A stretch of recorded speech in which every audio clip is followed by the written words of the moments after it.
you saw Yazmeen? What was that? When was the last time you saw Yazmeen? When was the last time you saw Miss Williams? What were you dragging down the street behind your wheelchair? You don't know what I'm talking about. Video shows you dragging a bundle down the sidewalk. You have nothing to say about that. You didn't do anything. Then why are you here? Why are you now charged with murder? You didn't hurt anybody. What did you do? What was in the bag? What bag?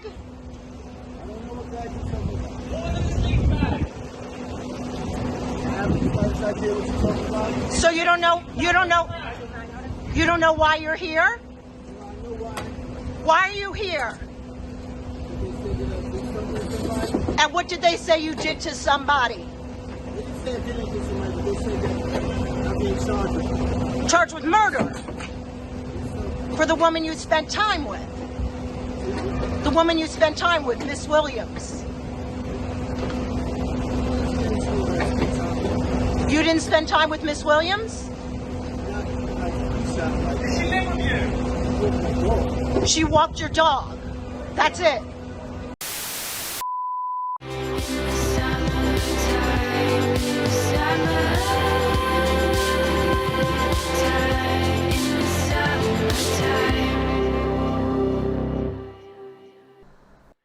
You clicked on another video. If you've clicked on it, if you haven't, we had a story, something that wasn't in the media, that we've gotten, people on the ground talk to us about, to a situation that's going there, and that we're familiar with the neighborhood as well. Well, here's another story. We're going to take it from this point, and we'll give you the breakdown on this and what's been going on. Most of you have already heard about the murder in Manhattan of the woman who was thrown into a sleeping bag, dragged by a wheelchair-bound suspect. By the time that you hear this or see this video, he would have be charged with murder. Now, well, let's give you the breakdown directly from the media itself. Let's show you that first. Well, 3 days after the woman's body was found dumped here on the sidewalk with the trash on Friday night, police have made an arrest here right down the street from where we are. This is where presumably the murder happened, close by, as a man in a motorized wheelchair, we are told, was seen on camera dragging the body in a sleeping bag after she was shot to death. And within the last 45 minutes, we are hearing that members of the community spotted that man right down the block at a public housing complex. They held him down, called police, and now that person is in custody. We just spoke with the victim's mother a short time ago. She is here on the scene, just overwhelmed and overcome with emotion that someone is now being held accountable for her daughter's murder. This is what it looked like earlier today as a growing memorial has been emerging here on the corner of East 27th Street and 3rd Avenue. The victim, Yazmeen Williams' mother, siblings, and extended family have been grieving here for most of the day, just praying for an arrest. The realization that the 31-year-old is gone now setting in after the holiday weekend. It was Friday night. Neighbors reported foul-smelling, suspicious bag that had been discarded on a dolly. Cops showed up, opened it, and discovered a decomposing body. The medical examiner tells us that Williams had been shot in the head by someone. Detectives had video of a person of interest that they had been searching for, showing the victim's body being dragged down the street on a dolly. And earlier today, we spoke with members of the family who were beside themselves as they try to raise money now for a funeral. Yeah, this is to a situation that is still unfolding. Things might have changed by the time this video launches. But you may ask yourself, what is the story behind it? What's going on? Let me put this perspective. This happened on 27th Street and 3rd Avenue. Now, you may say to yourself, what's so important to that? Well, it does have an important piece to part of my life. The place where I was born and raised was 26th Street and 3rd Avenue. Not far away from where this body was dropped. I grew up in this neighborhood. Now, understand that the place where the gentleman that was arrested, Chad Irish, he was in a NYCHA project in the neighborhood, which is the building itself. It's like from 2nd Avenue to the middle of the block, 27th to 28th Street. Entrance is closer to 28th Street. I'm very familiar with that neighborhood for the reason is I grew up in the little park that was in there, played in there. My family had a wedding reception at the community center of this building when I was a kid. We knew people who lived here. We went to school with people who lived here. Now, when I was growing up, the neighborhood wasn't great. It was not, not to the way it was within the last couple of years. You could say they gentrified very nicely. There were still families there, a lot of families. There were still NYCHA projects in there, multiple ones in the area. Most of them are towards 2nd Avenue and 1st Avenue. And the thing is that there was, we had our tote of crime, shootings and stuff like that, murders. My godfather owned a grocery store on 28th Street, about a couple of doors away from this NYCHA residency. A lot of his customers were from this NYCHA building. The store's not there anymore. He retired and moved on. Now, the girl, Yazmeen Williams, this is a girl who just graduated school. She was going on, I think she was going to be a lawyer or something to that nature and help the community. A senseless murder to this nature on there. And here's a guy, the reason why I'm telling you the situation is one thing about the neighborhood is when something major happens, the neighborhood shows up. Now, you may have heard this before. The neighborhood shows up. Everybody. And this was a time before cell phones, cell cameras, and shit like that. When I was a kid, and the thing about it is, you worry about it, and that it was going to turn real ugly, and sometimes it did, sometimes it didn't. In the case of Yazmeen Williams, this is what happened as they were taking away Chad Irish.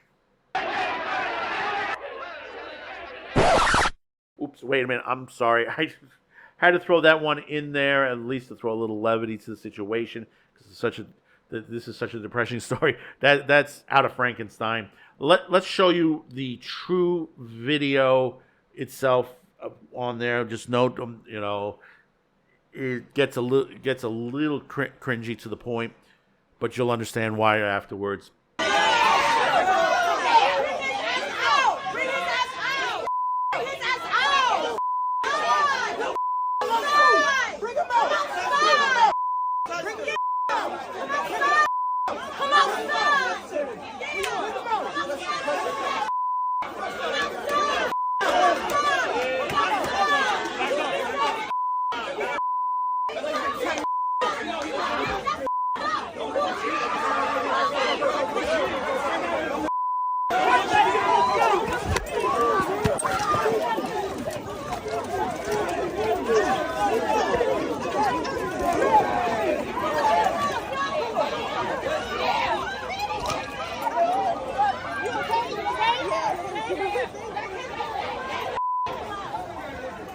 Yes, we had people attacking him.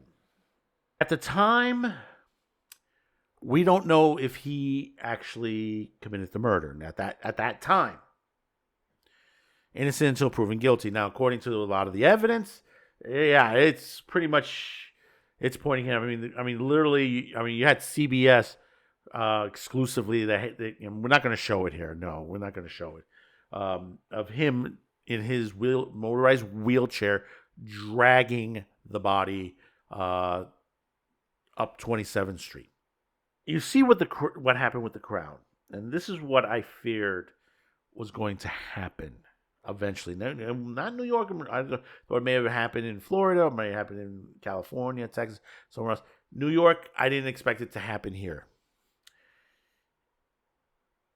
People were upset, and understandably, I would be as upset if she was a friend of mine, if I knew the family and stuff like that. I would be, that pissed off. But the thing about it is, here we have a situation where 2024, and now we have people that are willing to go out to go after this guy. They literally want to hurt him. Now, most people say, well, he deserved it. He murdered the girl. Yeah. But let justice handle the situation. Let the courts handle.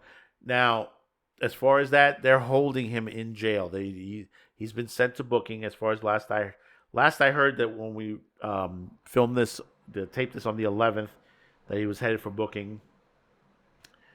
Because believe me, they ain't going to let him back home. Believe me, what they did, I mean, they took his wheelchair, they took his dog, and this is, I can't believe that this guy was talking as they were putting him in the, and this is the thing he was saying, and this is how crazy this story gets, and it continues to escalate. Yeah, that was a news report from ABC News Eyewitness News. They can use that in court. Everything he was saying there, I mean, I don't think he said anything that would damn him, but you never know with a good trial lawyer what will happen. Now, supposedly he has a brother with a lengthy rap sheet as well, and when the Post had reported that, I'm hearing the situation that he's going to try to blame it on his brother, who's on parole as well. And has, like I said, both of these guys have a lengthy rap sheet. I mean, going all the way back to the 1980s. So these guys were here. I would assume they were there, especially Chad, was there, because if he was in NYCHA, it can't be recent that he's been in NYCHA. It looks like he's been there for quite some time, from what I understand. But I could be wrong. But if he's been there for a bit, that goes back to the 80s, and then, that's me growing up in that time period. This guy was around the neighborhood. Now, as far as my family, my mother, my cousins, they still live in the same place where I was born and raised.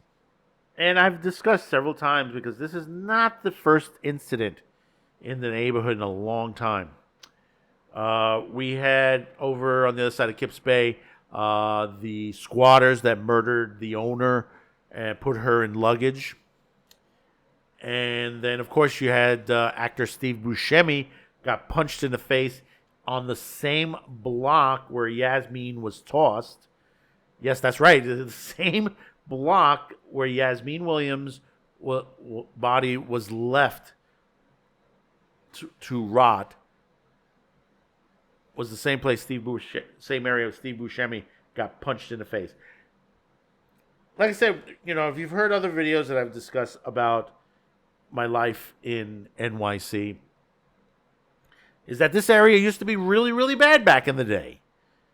You didn't want to be outside at dusk, because all the drug addicts, the pimps, the prostitutes, the drug dealers, the criminals, you were told to stay home at night. As we got toward the sort of a little bit into the early 80s, things started to change a little bit. Some people, the NYPD then was starting to clean out, because at that time period, that was after the Mariana boat lift, which basically the NYPD put a task force in play to clean up the city, because we were going through situations that similar to now, what we're going with the illegal migrants, with the bikes and the Venezuelan gangs and stuff like that.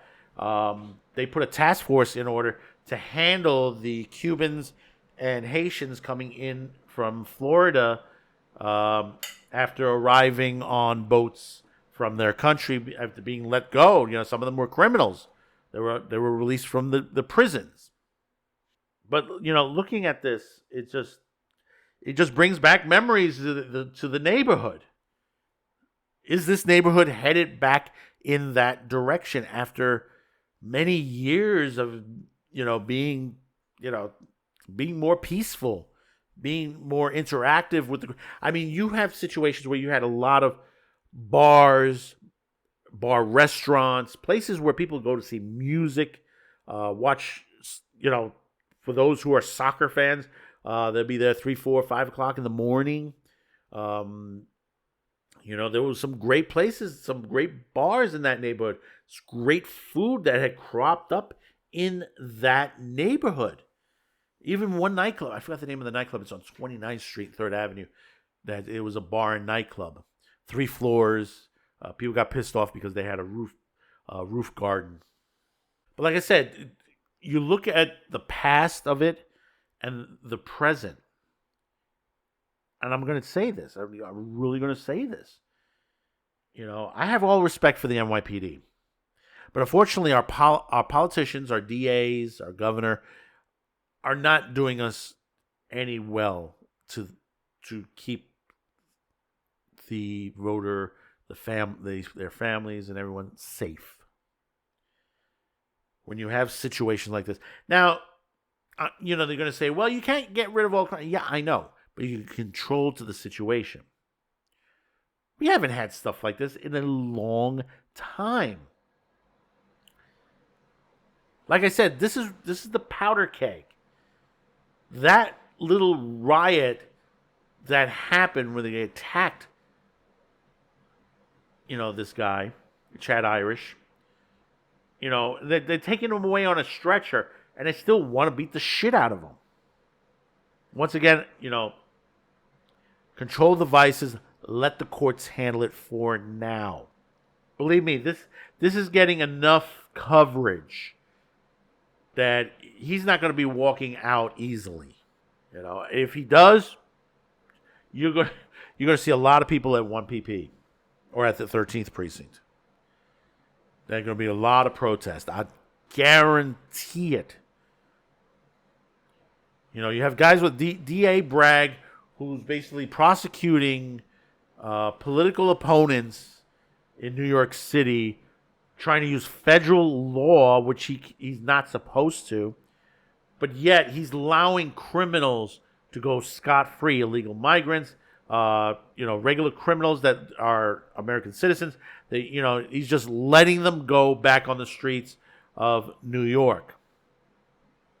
This is why we have this problem. This is why the situation has gotten to a powder keg. This is probably not going to be the last time you're going to see something like this. There have been other situations where people have tackled the criminal, the thief, the shoplifter in New York. Yes, we've seen that. But to this scale level, it's going, that's going to, God forbid, and I hope it doesn't, something's going to happen at one point. We're revolving back to the old, how do they say it? The law of the West. How they used to handle, the mobs that used to handle people, on there. The citizens' justice. That's not what we want. That's why we have a constitution. That's why, we have a Bill of Rights. We have laws in this country that people need to follow. And we need to be calm to the situation. Yes, we can protest. Yeah, there's no problem with that. That you want to protest that this guy should go through the complete court system. Innocent until proven guilty. Let him go through this. Found guilty. Let the criminal justice system handle him from here. I know that a lot of people don't have, a lot of trust in our court system, but because this has hit heavily, there's no way they can escape this. They'd be stupid to do it after what happened on between 27 and 28 at that NYCHA residence. So tell me in the comments below. Let me know your thoughts on this. It's very important, you know. Rest in peace, Yazmeen Williams. We're sorry that, you know, you could not go through the life that you should have gotten and let this SOB, you know, you might have done favors for him. You know, he was saying, oh, she walked my dog, you know, and how he treated her there. But we don't have the entire story, so we need to be calm about this. Let the story continue on there. So, you know, condolences to the family of Miss Williams on there. Hopefully they will get justice in the end. So once again, comment, share, like this story, and hopefully today's the day I've earned your subscription. We're about 1097 on there. So if you haven't hit it yet, do hit that subscribe button. Let's get us closer to 1,500. We do really appreciate it. Those of you on our other social media platforms also do hit the subscription button, especially the green machine out there. We've been getting a lot more views on that site, and we do thank you for those of you out there that have been watching there. So until next time, thank you for tuning in. Thank you for the support, and we'll see you on the next video. Bye-bye now. Thanks for watching, commenting, and sharing this video. And if you haven't yet, please subscribe as this helps the reach of this channel. Finally, as a content viewer, you have the ability to help support this channel as new internet laws around the world will diminish our reach and affect our sponsors. If you choose to help, there are two ways listed in the description below. The first link will lead you to a pay site where you can make a monetary donation. The second will lead you to our gear shop where you can buy shirts, mugs, and other gear. Discounts will be listed on the site. Once again, thank you for watching and your support.